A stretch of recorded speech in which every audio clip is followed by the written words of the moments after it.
ঈদের শুভেচ্ছা, ঈদ মোবারক।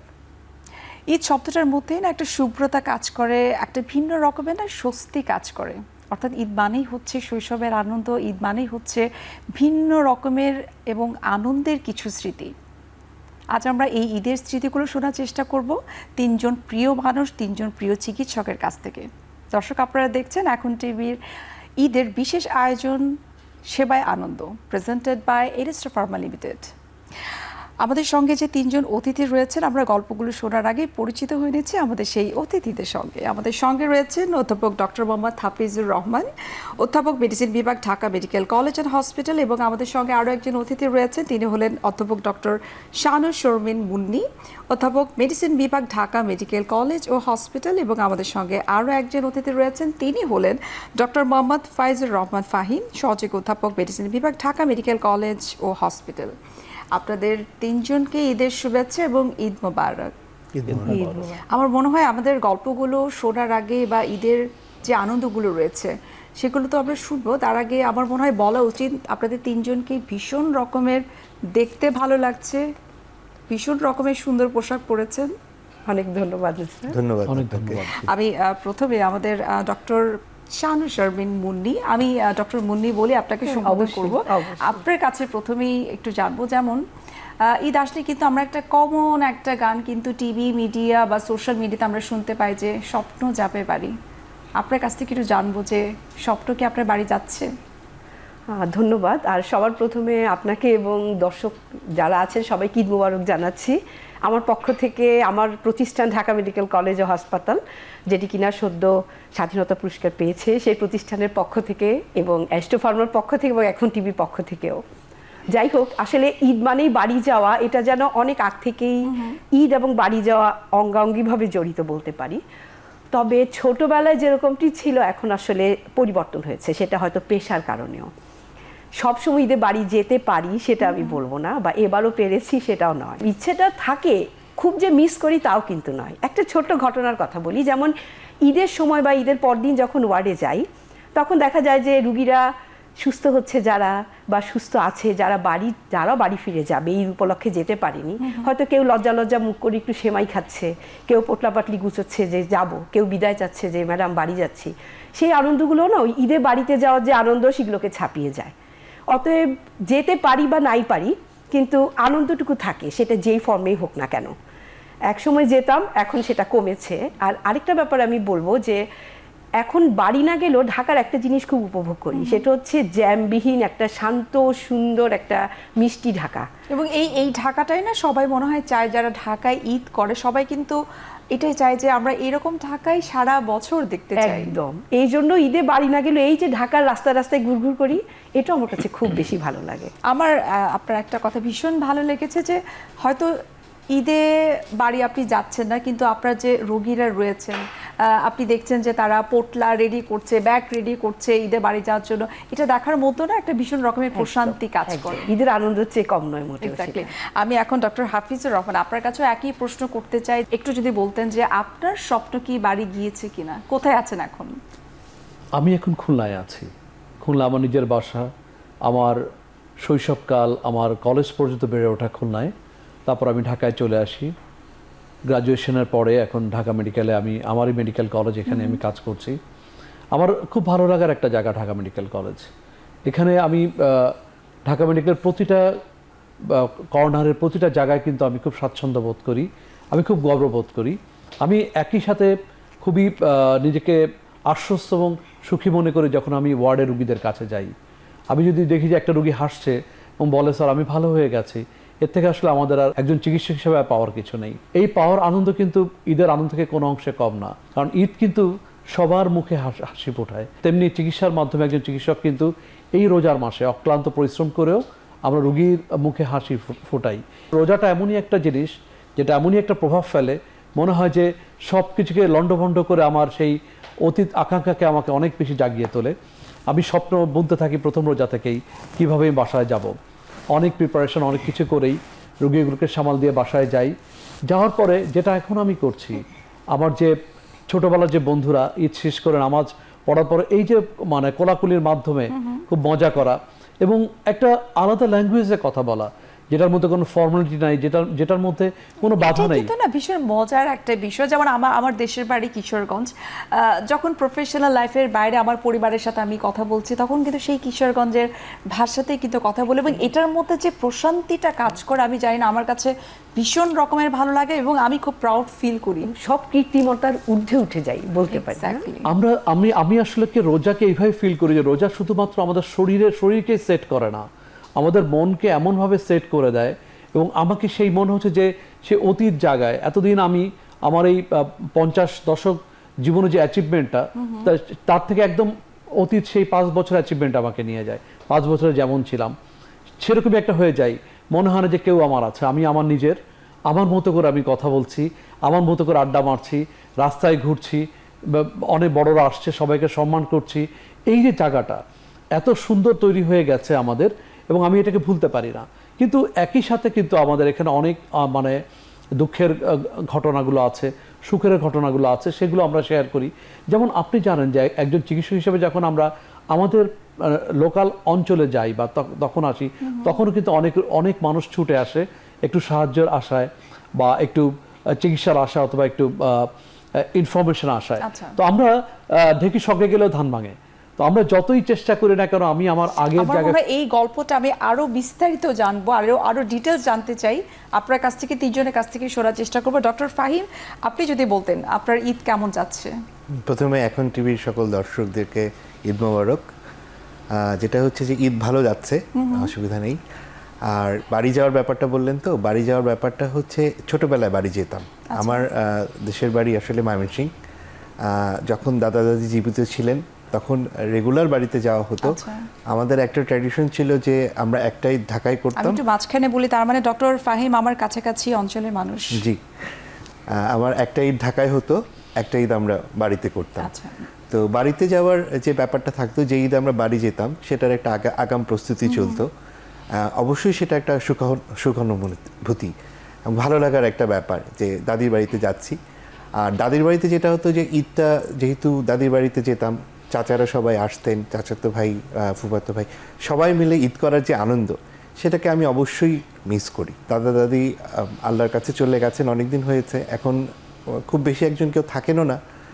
এই জন্য এখন ঈদে বেশি মানে দুটো ঈদই ঢাকায় করা হয়। তবে এটা মনে আছে ছোটবেলায় যখন যেতাম, আব্বা আমাদেরকে একটু আগে, সাধারণত ঈদের একটু আগে পাঠিয়ে দিতেন। তখন ময়মনসিংহে যাওয়ার জন্য সবচেয়ে ভালো উপায় ছিল ট্রেন। তো সেই ট্রেনে ভিড়ে ঢাকা থেকে ট্রেনে ওঠার একটা স্মৃতি আছে, মনে পড়ে। তারপরে দাদার এই দীর্ঘ সময় লাগতো। যেহেতু আপনি ময়মনসিংহ এর কথা বললেন এবং ট্রেনে যাওয়া হতো, এরকম কোন স্মৃতি কি আছে যে আপনি ঈদে বাড়ি যাচ্ছেন, ঝুলে ঝুলে যাচ্ছেন, দাঁড়িয়ে যাচ্ছেন? না, ঝুলে যাওয়ার ব্যাপারটা তো মনে নাই, তবে এটা বলতে পারি ছোট ছিলাম, মানে অনেক ছোট ছিলাম যখন ট্রেনে ওঠার সময় বেশিরভাগ সময় দেখা যেত যে কেউ একজন হেল্প করতো ট্রেনে ওঠার সময়। তা আমি যেহেতু ছোট মানুষ, আমার এন্ট্রিটা সবসময় জানলা দিয়ে, বাকিরা সবাই দরজা দিয়ে উঠে গেলেও আমাকে দেখা যেত কয়েকজন ধরে জানলা দিয়ে তুলে দিয়েছে। এটা একটা মনে পড়ে যে ট্রেনে জানলা দিয়ে ওঠার একটা ব্যাপার। আবার যখন বাড়িতে পৌঁছাতাম তখন দেখতাম যে আমাদের কোনো চাচা কেউ একজন এসে স্টেশনে অপেক্ষা অনেকক্ষণ সে দাঁড়িয়ে আছে, 2-3 ঘন্টা, ট্রেন লেট, হ্যাঁ, সে এসে দাঁড়িয়ে আছে আমাদেরকে রিসিভ করবে। তো ওই ট্রেন থেকে নামার পরে তার চোখে মুখে যে আনন্দের ঝিলিকটা বা আমরা যে আনন্দের চেহারাটা দেখতে পেতাম, হ্যাঁ তোমরা চলে এসছো, এটা খুব ভালো লাগে। এই জিনিসগুলো এখন আমরা আসলে খুব মিস করি। আমার কাছে মনে হয় যারা আমরা ঢাকার বাইরে ঈদ করে, আমি নিজেও ঢাকার বাইরে, কিশোরগঞ্জ হচ্ছে আমার দেশের বাড়ি, সেখানে আমার ঈদ করা হয়। এই যে আনন্দটা, আমরা হয়তো 4 ঘন্টা জার্নিটা না, আমরা 8 ঘন্টায় যে হয়তো বাড়িতে আমরা পৌঁছলাম, কিন্তু অতটুকু পর্যন্ত না ক্লান্তিবোধ কাজ করে না, মাথায় একটা জিনিসে কাজ করে যে বাবা মার সঙ্গে দেখা করব, পরিবারের সবার সঙ্গে ঈদ করব। সেই আনন্দটুকুই কিন্তু এই 8 ঘন্টা জার্নিটুকু একেবারেই কিন্তু সব কষ্টকে ছাপিয়ে ওই বাড়ি পৌঁছানোর আনন্দটাই তখন সব উড়ে চলে যায়, মানে তখন ওটাই বেশি ভালো লাগে। একদম। ডক্টর মুন্নি, মহিলাদের তো কিন্তু অনেক কাজ থাকে ঈদে, তাই না? রান্না বান্না করা, অনেক কাজ থাকে, হাউসহোল্ড কাজ থাকে, কিন্তু তার বাইরেও কিন্তু মেয়েদের একটা বিশেষ দুর্বলতার জায়গা হচ্ছে হাতে মেহেদি দেওয়া। মেহেদি কি দেওয়া হয়? আমার মেহেদি আমি দেই না যে তা নয়, তবে এবার দেয়া হয়নি। আর মেহেদি নিয়েও একটা ব্যাপার আছে, যেমন আগের যে মেহেদি, একদম মেহেদি পাতা বেটে যেই কমলা রঙের মেহেদিটা হতো, এখনকার মেহেদি দেখবেন যে সেরকম নয়। আমার দিতে গেলে মন খারাপ হয়ে যায়, কেমন যেন কেমিক্যাল, খুব রংটা খুব অন্যরকম, দিলে সেটা আবার উঠে যায়। তো সেই জন্য মেহেদির প্রতি আগের যেই আকর্ষণটা ছিল সেটা কেন জানি এখন আর বোধ করি না। তারপরেও মাঝে মাঝে দেই, আমি আবার ডান হাতেরটা বাম হাতে, বাম হাত দিয়ে আবার ডান হাতে দেই, কিন্তু দেওয়ার পর দেখা যায় যে 2 দিনের মাঝে আবার সব ধোয়াধুয়ি করতে করতে উঠেও যায়। মেহেদি নিয়ে একটু বলি আর কি, মানে যেটা মনে আছে যে আপা যেটা বললেন যে এখন তো সব কৃত্রিমতায় ছেয়ে গেছে, সব আর্টিফিশিয়াল কালার। তা আমরা ছোটবেলায় কলাবাগানে থাকতাম, আমাদের একটা মেহেদি গাছ ছিল। আমার যেটা মনে আছে যে রোজার মাস আসতে না আসতে আমরা দেখতাম যে ওই মেহেদি গাছের সব পাতা আস্তে আস্তে নাই হয়ে যাচ্ছে, মানে একদম ঈদের আগে পুরো গাছ ন্যাড়া। এমনও গিয়েছে যে আমাদের নিজেদের আমার হয়তো দেয়া হবে, আমার ফুপুরা থাকতেন বা কেউ, তখন আর মেহেদি গাছে কোনো পাতা নেই। সেটা আমরাও তাই করতাম, আশেপাশে কোথায় মেহেদি গাছ আছে ঘুরে এবং গিয়ে ওই ঘুরে ঘুরে যে সংগ্রহ মেথি করা। পাতাটা সংগ্রহ এবং করা। তখন মনে হয় আমরা ওটাকে খুব একটা বিশেষ বিবেচনায় নিয়ে আসতাম না, গাছটা কার, আমাদের না, না, মেহেদি পাতা ওটা নিজের মনে কালেক্ট করেই নিয়ে করতে নিতাম। হবে, মূল উদ্দেশ্য। নিজের আমরা মনে আরো করেই নিয়ে এরকম নিতাম। মজার মজার গল্প আপনাদের 3 জনের কাছ থেকে শোনার চেষ্টা করব। একটা বিরতি নিচ্ছি।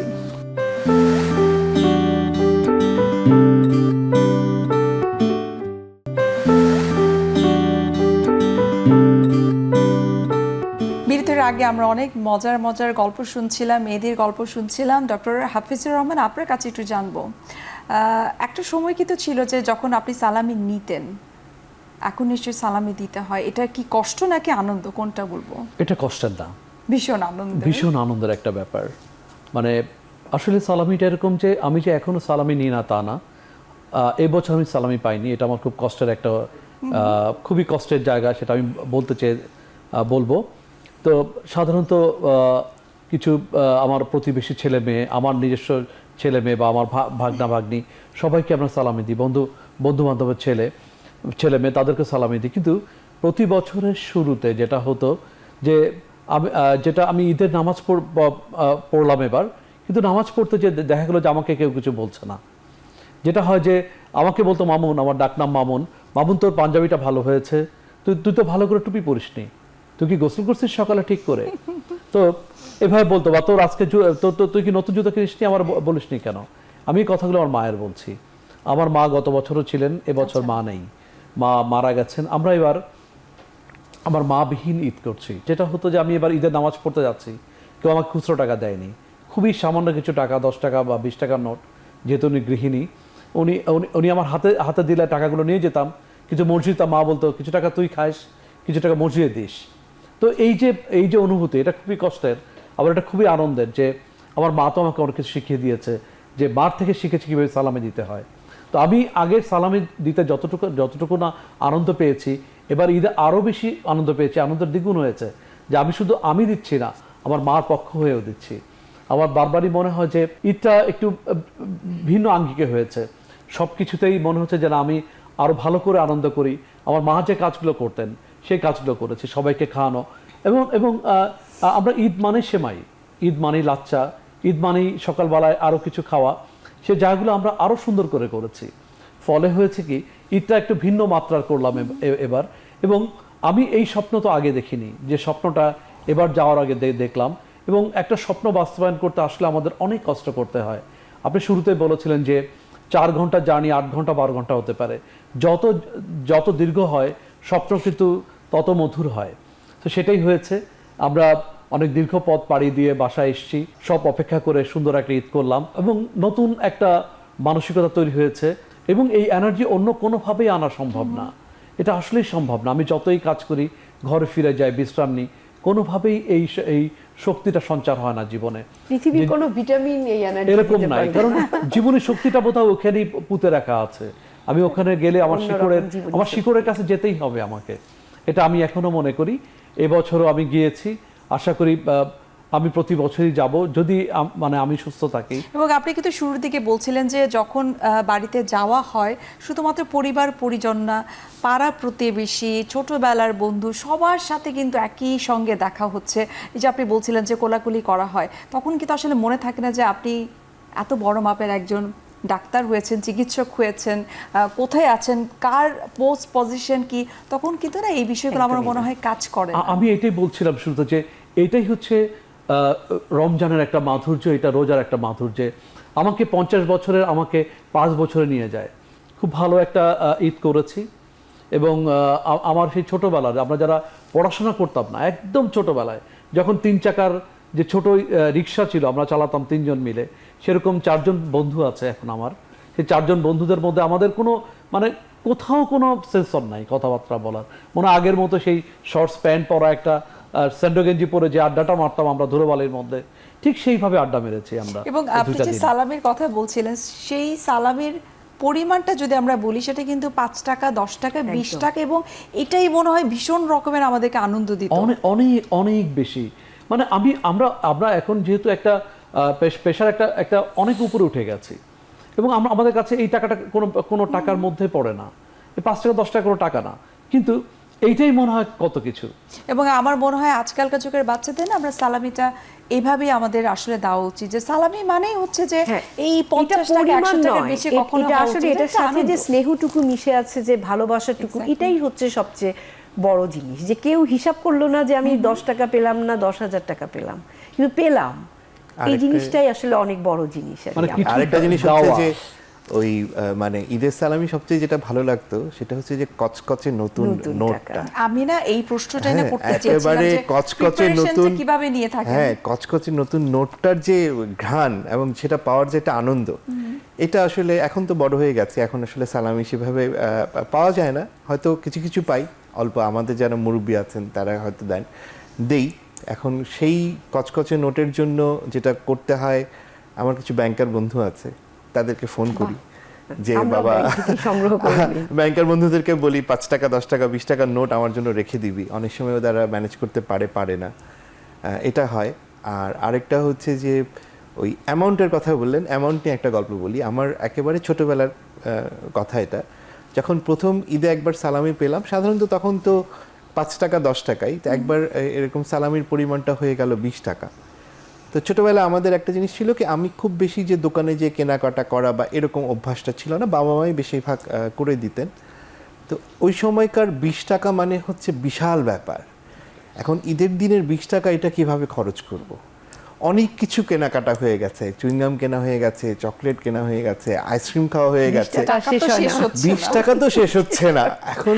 এবং সেই যে টেনশন যে এই 20 টাকা তো আমাকে আজকে ঈদের দিনের মাঝে শেষ করে যেতে হবে, সদ্ব্যবহার করতে হবে। তো এটা এখনো মনে করলে মাঝে মাঝে হাসি, যে আসলে তখনকার সেই 20 টাকা যেই আনন্দটা বা নতুন 10 টাকাটা যে আনন্দটা দিত, আমি জানি না এখনকার ছেলেমেয়েরা সেই আনন্দটুকু পায় কিনা, তবে আমরা এটা খুব মিস করি। এটা আমাদের মানে খুব ভালো লাগে, এই ঈদের সালামির এই ছোট ছোট ব্যাপারগুলো, আনন্দটা ভাগ করে নেওয়াটা, এটা খুব ভালো লাগে। ডক্টর মুন্নি, আপনি কি বলবেন, কি প্রিপারেশন নিতে হয় আসলে সালামির জন্য? আমি যেটা করি, যে আমার মনে হয় যে সালামি যাই হোক না কেন করকরে নতুন হতেই হবে। তো আমি যেটা করি, ওই যে টাকা সংগ্রহ করি, বিভিন্ন মূল্যমানের টাকা নিয়ে, এবং আমি যখন সালামি নিতাম সে কথা আমি বলি, আমি সবসময় একটা ছোট ব্যাগ কেনা হতো। যখন নিউ মার্কেটে যেতাম আমি তখন বায়না ধরতাম যে আমাকে টাকা রাখার জন্য একটা ব্যাগ কিনে দিতে হবে। তো সেই ব্যাগ আবার নানান ডিজাইনের হতো, জামার সাথে হয়তো মাথার উপরে যেই একটা বো হতো ওটার ডিজাইনের একটা ব্যাগ, সেই ব্যাগ আমি ঝুলিয়ে রাখতাম।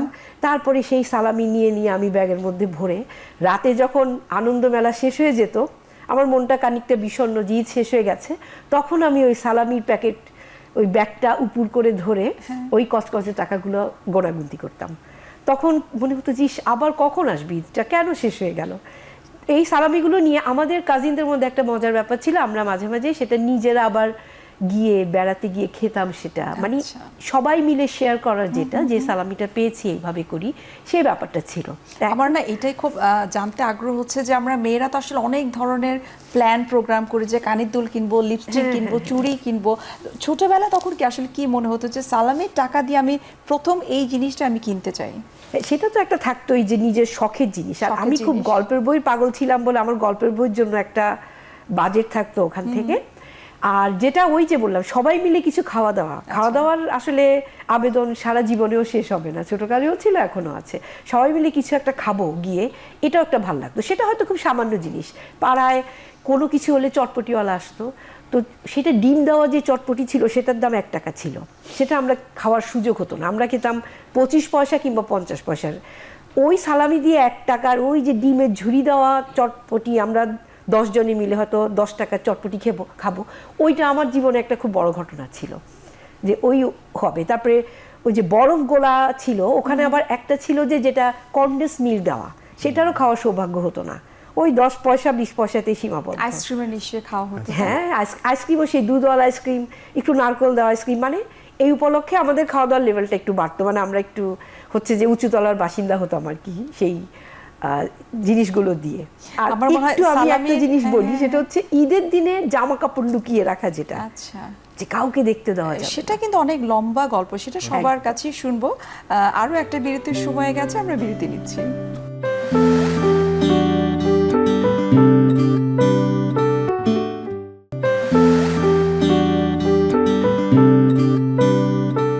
বিরতির আগে আমার মনে হয় সব থেকে চমকপ্রদ একটা বিষয় নিয়ে আমরা কথা বলছিলাম, যেটি ডক্টর মুনে আপনি বলছিলেন যে জামা লুকিয়ে রাখার বিষয়টা। আমার মনে হয় এটা আমাদের মধ্যে এখনো মনে হয় কাজ করে। আপনার ছোটবেলায় গল্পটি একটু শুনি। ছোটবেলায় তো এটা মানে মারাত্মক হারে ছিল যে জামা কাপড় কোন দোকান থেকে পরবো সেটা চরম গোপনীয় বিষয়, জুতোটা কোনখান থেকে কিনছি এগুলো নিয়ে এসে মুখে একেবারে স্ট্যাপলার মেশিন মেরে রাখার মতো, যে একটা তথ্য ফাঁস হওয়া যাবে না, আবার সেটা লুকিয়ে রাখতে হবে।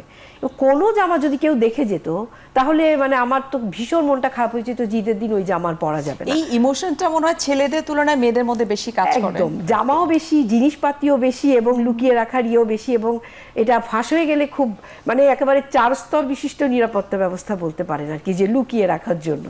আমার আম্মুর একটা ঘটনা বলি, ঈদের জামা নিয়েছেন, বান্ধবী চলে এসছে রাত 10টা বাজে, এবং বান্ধবীর স্বভাব হচ্ছে খুঁজে বের করে ফেলবেন ওই জামা। আচ্ছা, আম্মু দৌড় দিয়ে গিয়ে সেটাকে ওই যে খড়ের গাদা আছে না, সেখানে ঢুকিয়ে রেখেছেন। বান্ধবী এসেছে, গল্পগুজব হয়ে দুজনে হেঁটে হুটে পরের দিনই রাতে ঘুমিয়ে গেছেন, জামার কথা মনে নাই, রাতে বৃষ্টি হয়েছে, সকালে উঠে জামা নাই, খড়ের গাদা থেকে ওই জামা বার করার পর দেখে তখন তো আর পলিথিন ছিল না, কাগজের প্যাকেটে ওই জামা মোটামুটি খড়ের রং টং লেগে শেষ। মানে গোপনীয়তার যে অধিকতর গোপনীয়তার যেই ফলাফল, সেটা হিসেবে সারাদিন কান্নাকাটি হলো ঈদের দিন। এটাকে আসলে আমরা কি মজার গল্প তো বলতে পারি না, দুঃখজনক দুঃখ, ঘটনা, কিন্তু অবশ্যই। তারপর আমার কাছে মনে হয় ছোটবেলার ঈদ ওই ছোটবেলার মতোই কিন্তু ভীষণ রকমের আনন্দ। ডক্টর হাফিজুর রহমান, আপনার এরকম কোনো গল্প আছে কিনা যে যেহেতু ছোটবেলায় হাফ প্যান্ট পরা হতো, ফুল প্যান্ট পরা হতো, শার্ট পরা হতো, এবং আপনি বলছিলেন যে সেন্ডো গেঞ্জি পরেও কিন্তু ফ্রেন্ডদের সঙ্গে কিন্তু আপনি আড্ডা দিতে চলে যেতেন, একটু যদি আমাদেরকে বলতেন। প্রথম কথা হচ্ছে যে আমরা ছোটবেলায় যে কাজটা করতাম, যে প্রথমে তো সবাই মিলে আমরা নামাজ পড়তে যাওয়া, নামাজের একটা আলাদা ড্রেস থাকতো, সেটা পায়জামা পাঞ্জাবি বা স্যান্ডেল পরে নামাজ পড়ে এসেই তারপর ঈদের নতুন জামা কাপড় পরা। তো ঠিক আপার একই সুরে বলতে চাই যে এই কাপড় চোপড়গুলো ইউজুয়ালি কাউকে দেখানো হতো না। তো এই কাপড়টা পরে যে কাজটা আমরা করতাম, নতুন খুব ছোটোবেলায় এটা শর্টস একটা পরে, হাফ প্যান্ট পরে, টি শার্ট দিত, ইউজুয়ালি টি শার্ট, বা একটা স্যান্ডেল পরে আমরা বিভিন্ন বাসায় যেতাম। তো বিভিন্ন বাসায় যেয়ে সালাম করা, অবশ্যই সালামি আসতো, সালামিগুলো পকেটে নেওয়া, এবং ওখানে যে কিছু খাওয়া, এবং পকেট থাকা নিশ্চয়ই ম্যান্ডেটরি ছিল, অনেকগুলো কারণ সালামি pocket, টাকা অনেকগুলো রাখতে pocket, হবে, অনেক মানে pocket 4টা থাকতে 5টা 6টা পকেট এরকম, 4-5টা আবার pocket শার্টের থাকতে পকেট, হবে। আবার শার্টের পকেট থাকা মানে গেঞ্জির পকেট থেকে খুব ম্যান্ডেটরি ছিল, কারণ অনেক চাচির কথা মনে পড়ে বা অনেক খালাম্মার কথা মনে পড়ে, যারা পকেটে টাকা গুঁজে দিতেন, দিয়ে একটু তাদের মাথার কাছে দিয়ে একটু আদর করে দিতেন, খুব ভালো লাগতো। যে আমার কাছে মনে এটাকে হতো আমরা যে blessing বলতে পারি। টাকার থেকেও আদরটা জরুরি, আমরা ওই জন্যই যেতাম যে না উনি একটু আদর করে দিচ্ছেন, এবং এই আমরা হয়তো সেই ব্লেসিংসের কারণেই আজকে হয়তো এখানে পৌঁছে গেছি। তো এইটা করে আসার পরে একদম শেষ করে আসার পরে এরপরে যেটা হতো যে 11টা 12টার দিকে আসার পরে বাসায় একটু মা বললো যে তুই সারাদিন কোথায় ছিলি, এখন খাওয়ার পরে এরপরে একদম সাধারণ ড্রেস, একদম সে স্যান্ডো গেঞ্জি পরে পরে সব বন্ধুরা আজকে আমরা ফুটবল খেলবো, এইটা করব, এই মজা করব, কোনো মানে একদম বাঁধনহীন। এরপরে আবার সন্ধ্যার দিকে আবার ড্রেস পরে যে আপার মতো যে বলা যায়, আমি বলতে ভুলে গেছি যে আমরা সবাই টিভির সামনে বসে যেতাম। আবার এখনো মনে পড়ে, আমি ওই দিন আমার ছাত্রদের বলছিলাম যে আমার বাসায় এত বড় টিভি, আমি টিভিটা দেখি না। মানে এটা মনে আমাদের সবার ক্ষেত্রে যে আমি- সন্ধ্যার পরে আর বাইরে যাওয়া যাবে না, বিটিভি আমি দেখতে হবে। আনন্দ মেলাটা দেখতে আমি হবে। বলছিলাম যে আমি টিভির দিকে খুব নিশ্চুপ মনে মাঝে মাঝে তাকিয়ে থাকি, টিভিটা এত বড় কেন। আবার আমার ছেলেকে বলি তুই কেন টেলিভিশন দেখিস না, কিন্তু আমার এখনো মনে পড়ে সেই মানে 80-র দশকের 14 ইঞ্চি একটা সাদা কালো ফিলিপস টিভি, এরকম করে ঘোরাতে হয়, এন্টিনা ঘোরাতে হয়, এই টিভির সামনে আমরা বসে আছি সবাই মিলে, শুধু আমি না, আশপাশে লোকজন আমার বাসার আশেপাশে কোনো লোক ছিল না, সরি টিভি ছিল না, অনেকে আসতো, কাঠের একটা বাক্স, সবাই মিলে আমরা বসে আছি টিভির অনুষ্ঠানগুলো দেখব, সেই গান, সেই কৌতুক ছায়াছন্দ। ছায়াছন্দ আমি এখনো ভুলতে পারি না, আমার চোখের সামনে এগুলো ভাসে। এবং কেন জানি সে আমরা মনে হয় যে এখনো বোধহয় সেই খানিকটা হলেও এবার ঈদের সেই সাদা কালো দুনিয়া আমরা ফিরে গেছি। আসলেই সাদা কালো দুনিয়াটা একটু আলাদা, যেটা আমি তো সবসময় একটা কাজের মধ্যে ঢাকা শহরে কেমন জানি একটা ক্যামোফ্লেজ রঙিনের মধ্যে যতই থাকি আমরা। আধুনিক যুগের দিকে ধাবিত হচ্ছি বা যাই না কেন, আমার কাছে মনে হয় সেই অর্গানিক যে আমলটা না, সেটাই কিন্তু আমাদেরকে পিওর একটা পিস বলেন, আনন্দ কিন্তু আমাদেরকে দিচ্ছে। ডক্টর ফাহিম, আপনি যদি আমাদেরকে বলতেন যে পোশাক লুকানোর কোনো স্টোরি আপনার আছে কিনা? পোশাক লুকানোর ব্যাপারটা তো থাকতোই সবার মতোই, যে কোনো অবস্থাতেই কি নিচ্ছি, কি পরবো সবাই জিজ্ঞেস করতে, এবার ঈদে কি নিলি, বলা যাবে না, স্পিকটি নট, কোনো কথা নাই বার্তা নাই। তবে যে জিনিসটা আমার সবচেয়ে বেশি মজা লাগতো, মানে আমি এখনো মজা পাই, সেটা হচ্ছে জুতো। নতুন জুতোটা পরে মানে ওটা যে কতবার ট্রায়াল দিতাম, আমার জুতোতে ময়লা লাগানো যাবে না, তাহলে সেটা পরে এবং কোথায় আমার তো হাঁটতে মনে হবে, আছে আমরা বিছানার উপরে জুতো পরে হাঁটা, হ্যাঁ এটা মনে হয় বিছানার উপরে জুতো পরে হাঁটা। common। এবং পারলে ঈদের দিন রাতের বেলা সেই জুতা কোলে নিয়ে ঘুমানোর মতোই অবস্থা, যে জুতা হাতছাড়া করা যাবে না, এই জুতা অনেক শখের জুতা। এই জিনিসগুলো তো এখন মানে আমরা এটা অবশ্যই আমি মিস করি। আমার ছেলেকে আমি বলি যে বাবা এরকম হতো, ওরা দেখি মানে ওরা জিনিসটা খুব শেয়ার নিশ্চয়ই করেছে। শেয়ার করেছি, তো ওরা জিনিসটাকে বলে যেটা তো কেমন ফানি একটা ব্যাপার, তুমি একটা জুতা নিয়ে সারা রাত সেই ঘুমাবা, আসলে নেই আবার এখনকার হচ্ছে যে generation। বিছানার উপরে জুতা পরে হাঁটছো, ব্যাপারটা কেমন না হচ্ছে না, এটাই বাবা, এটাই তখনকার ঈদের আনন্দটা ছিল, যে জুতাটা পরবো। এটাই বললাম যে জুতার ব্যাপারটাই বেশি মনে পড়ে। আর কাপড় চোপড়ের ব্যাপারটা হাফিজ ভাইয়ের মতোই, সকালবেলা পাঞ্জাবি পাজামা পরা, এরপরে হয়তো ঈদের পোশাকটা পরা, আবার সন্ধ্যার সময় এসে চেঞ্জ করে একটু ক্যাজুয়াল ঘরের পোশাকে চলে আসা। আর ঈদের আনন্দমেলা তো অবশ্যই, মানে এটা তো সারা বাংলাদেশে বাঙালি মনে হয় এমন কেউ নেই যে ওই সময় ঈদের আনন্দমেলাটা উপভোগ করতেন না। এবং ছোট বড় সব বয়সে কিন্তু আমরা সবাই মিলে আমরা একসাথে টিভির সামনে বসে যেতাম, দাদি নানি যারা আছে সবাই মিলে একসাথে কিন্তু আমরা উপভোগ ঈদের করতাম। অনুষ্ঠানগুলো দেখতাম। এবং এটার মধ্যে না ভীষণ রকমের একটা শান্তি কাজ করে। ডক্টর বুনি, আপনি এখন বলেন মহিলাদের তো যেটা বলছিলাম যে অনেক ধরনের রান্না বাটি থাকে, এখন কি মনে হয় যে আসলে ছোটবেলায় তো মায়ের হাতে রান্না খেতেন, এখন আপনার নিজেকেই কিন্তু সেই দায়িত্বটা পালন করতে হচ্ছে, সেটাই। কেমন লাগে তফাৎটা মানে ভালো খারাপ মিশ্রিত। কারণ এক সময় আসলে যখন ওই যে রাতের বেলা রমজানের ওই রোজা শেষে গানটা মানে চাঁদ উঠতো আর এটা না টিভিতে শুনলে গানটা মনে হয় শুনতো। ঈদের একদম। পূর্ণতাটা আসে না। আর আমরা বারান্দায় তিরিং বিরিং করে লাফালাফি করতে থাকতাম, কিন্তু আম্মা ঠিকই কিচেনে চলে যেতেন। আম্মা তখন চিন্তা হচ্ছে পরের দিনে কখন কি রান্না হতো জানিই না, হয়ে যেত। সকালে উঠে নাস্তাতে রেডি পেতাম, দুপুরে এসে বিশেষ খাওয়া দাওয়া, সবাই আসতো। তখন মনে হতো যে এর চেয়ে সহজ ব্যাপার তো নাই, হয়ে তো যাচ্ছে, তাই না? এখন মাথায় কিন্তু ওই চিন্তাটা থাকে যে আগে বাজারগুলো করে রেডি রাখতে হবে, আগের দিন রাতে এগুলো হাফ ডাউন করে রাখতে হবে, করতে হবে। তবে ওই যে করে যে প্রিয়জনরা খাচ্ছেন বা আপনজনদেরকে খাওয়াচ্ছি, মধ্যে অনেক একদম আনন্দ। ওই যে আম্মারা যে করতেন, আমার মনে হয় যে না, ওখানে ওই কষ্টটার পাশে যে আনন্দ বা পরিতৃপ্তিটা মিশে আছে, সেটাকে আসলে অস্বীকার করা যাবে না। কষ্ট হলেও ভালো লাগে, এটা বলতে পারি। আমরা আরো গল্প শুনবো ঈদের, এবং সেই সাথে একটু শোনার চেষ্টা করব যে আপনারা তিনজনই চিকিৎসক, আনন্দ উপভোগ করার পাশাপাশি নিশ্চয়ই দায়িত্ববোধের একটা বিষয় চলে আসে, সেই গল্পটাই জানার চেষ্টা করব। আরেকটা বিরতি নিয়ে নিচ্ছি আমরা।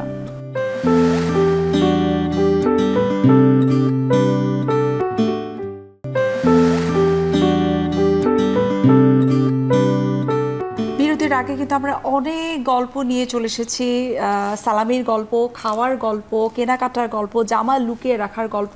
এখন একটু ডক্টর হাফিজুর রহমান আপনার কাছে একটু জানবো, এই যে আপনি বলছিলেন যখন ঈদ করতে বাড়িতে যান, যেহেতু চিকিৎসকদের দেখলেই কিন্তু আত্মীয় স্বজন বা পাড়া প্রতিবেশী বন্ধু বান্ধব যারাই থাকুক, কারো না কারো পেটে ব্যথা মাথা ব্যথার কথা কিন্তু মনে হয়ে যায়। এই বিষয়টাকে আসলে কিভাবে দেখেন? একটা হচ্ছে আমার জন্য খুবই আনন্দের, এবং আমি যেটা মনে করি আমার জন্য অনেকটা গর্বেরও খানিকটা জায়গা। কারণ আমি বছরে একবার বা দুইবার বাসায় যাচ্ছি ঈদ উপলক্ষে, কিন্তু এই লোকগুলো বাবা আমার যে প্রতিবেশী চাচা, কিছু আত্মীয় স্বজন, তারা আমার জন্য বসে আছে, তাদের ছেঁড়া প্রেসক্রিপশন আমাকে দেখাচ্ছে, কিছু তাদের কিছু অভিযোগ আমাকে, তাদের স্বাস্থ্যগত সমস্যা আমাকে জানাচ্ছে তাদের নিজস্ব ভাষায়। আমরা যেটা চিকিৎসক হিসেবে যে জিনিসটা আসলেই খুবই ফেস করি, যেটা প্রতিনিয়ত প্র্যাকটিসে, যে বাংলাদেশের বিভিন্ন এলাকা থেকে লোকজন আসে, বিভিন্নভাবে তাদের সমস্যাগুলো বলে, যে সমস্যাগুলো থেকে আমাদের উত্তরণ করতে অনেকখানি কষ্ট হয়। কিন্তু যখন আমি আমার নিজস্ব এলাকায় নিজের মাটিতে ফিরে যাই, মাটির লোকজন যখন তাদের সমস্যাগুলো বলে, মনে হয় যে একদম জলের মতো। সমস্যাগুলো সমাধান করা খুব মজার, এবং আমি আসলেই খুব মজা পাই, খুব বিরক্ত লাগে না। তবে এবং একদম সকালে চলে আসে, এই চাচা তুমি বলো তো, আমি তো এই ওষুধটা খাচ্ছি, ডাক্তার সাহেব ওষুধটা ঠিক মতো দিয়েছে কিনা। এবং তার আগে তো আগে থেকে আমার যতটুকু আমি বুঝতে পারি অপেক্ষা করে যে ডাক্তার সাহেব কিন্তু আসবে ঈদে।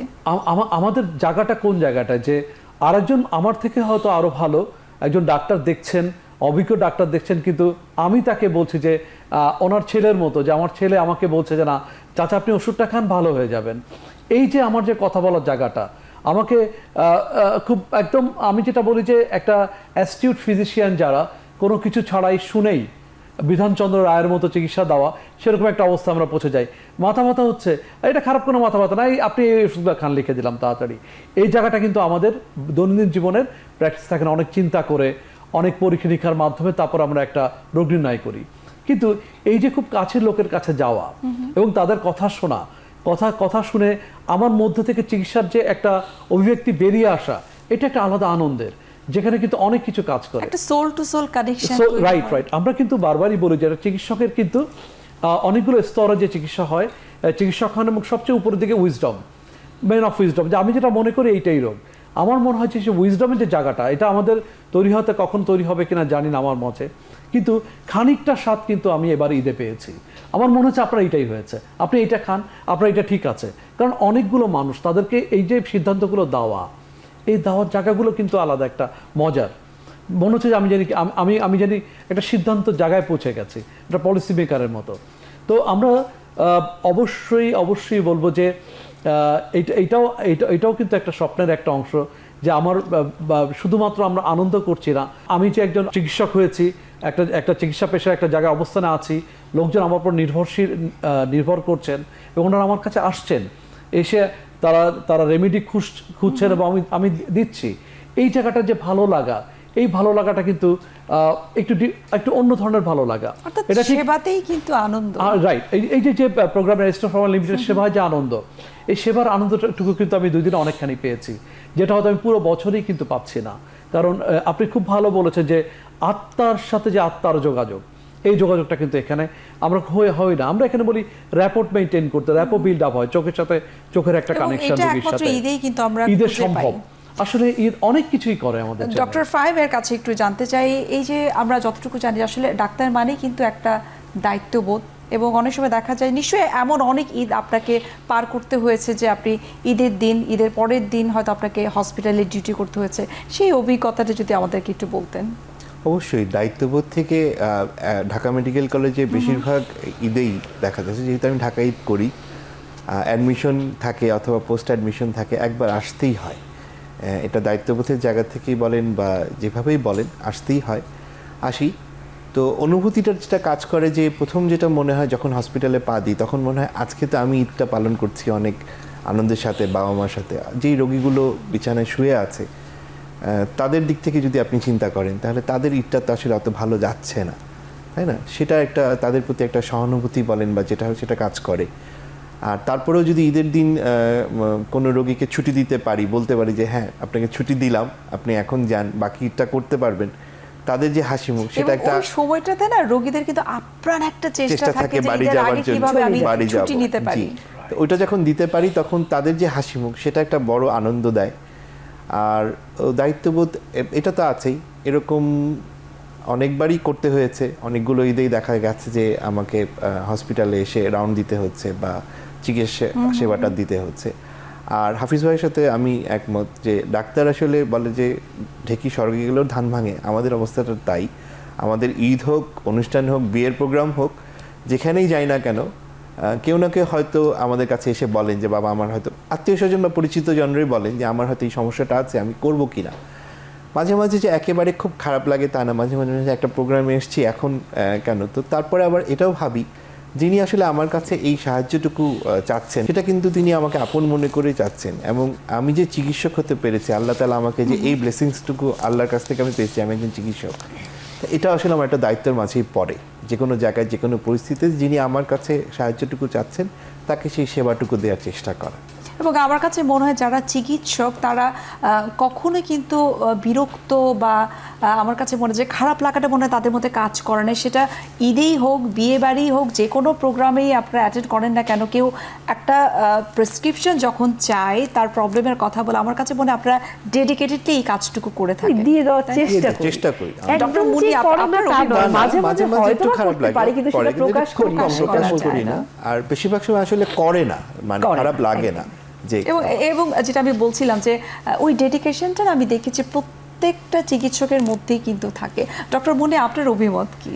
আমি যেটা বলতে চাই যে ঢাকা মেডিকেল কলেজে আপনি এখনো যদি যান বা পুরো রোজার প্রচুর সময় রোগী থাকে, সব সময় থাকে। এবং এটি এমন একটি হাসপাতাল যেটা কখনো, আরো অনেক হাসপাতালই আছে, বন্ধ হয় না কখনো। এবং ঈদের দিন আমরা ভাবি যে রুগী কম আসবে, কারণ তখন দেখা যায় যে ইমার্জেন্সি রুগী, স্ট্রোক করে আঘাতের রুগী আসছে, মানে প্রচুর রুগী আসে, অতএব কার্যক্রম তো বন্ধ হয় না। আর আমাদের পেশাটাও তাই, আমাদের মতো যারা পুলিশ আছে, সাংবাদিক, আপনাদের মানে অনেকেই আছেন যে আপৎকালীন সেবা বা ইমার্জেন্সি সার্ভিস দিচ্ছেন, এটাতে মনে করার কিছু নাইও।